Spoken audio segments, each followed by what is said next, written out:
Tirana do të presë sërish maratonën e saj të famshme këtë të diel, me rastin e edicionit të 9 të këtij eventi sportiv të madh, një ndër aktivitetet më të rëndësishme sportive të kryeqytetit. Ky vit ka një rëndësi të veçantë pasi Tirana mban titullin kryeqyteti mesdhetari i kulturës dhe dialogut. Me këtë rast, Bashkia e Tiranës në bashkëpunim me Policinë e Shtetit ka hartuar një plan të detajuar masash për të menaxhuar qarkullimin e automjeteve dhe për të siguruar mbarvajtjen e aktiviteteve sportive që do të zhvillohen. Aktiviteti do të zhvillohet në rrugët kryesore të qytetit dhe për këtë arsye do të ketë kufizime të ndjeshme të qarkullimit të automjeteve, të cilat do të fillojnë nga ora 8 e mëngjesit do të zgjasin deri në orën 16:00. Pjesa më e madhe e rrugëve që do të mbyllen janë ato që shtrihen përgjatë bulevardit dëshmorët të Kombit dhe disa nga rrugët kryesore të kryeqytetit. Gjithashtu, përveç maratonës së Tiranës që zhvillohet më 19 tetor, më 18 tetor do të zhvillohet aktiviteti tjetër sportiv, maratona Fun Run, i cili do të shtrihet nga sheshi Nën Tereza deri në fundin e bulevardit dëshmorët të Kombit, ku do të ketë kufizime të ngjashme në qarkullim nga ora 9:00 deri në orën 11:00. Për të mundësuar mbarvajtjen e aktiviteteve, qarkullimi i automjeteve do të devijohet në disa rrugë dhe kryqëzime. Disa nga linjat e transportit publik urban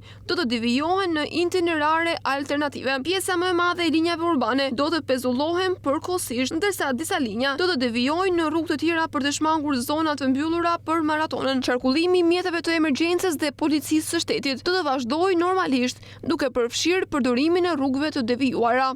Kufizimi i qarkullimit do të zbatohet për të gjithë transportin e pasagjerëve dhe transportin e përzier në princip të unazës së madhe të qytetit, nga ora 8:00 deri në orën 16:00. Bashkia e Tiranës rekomandon që qytetarët të shmangojnë përdorimin e automjeteve në këtë ditë dhe të përdorin transportin publik për të mbajtur qarkullimin të lehtë. Po ashtu, ato duhet të bëjnë kujdes drejtuesit e automjeteve që mund të gjejnë vështirësi në lëvizjen e mjeteve për shkak të ndalimit të rrugëve kryesore që do të mbyllen.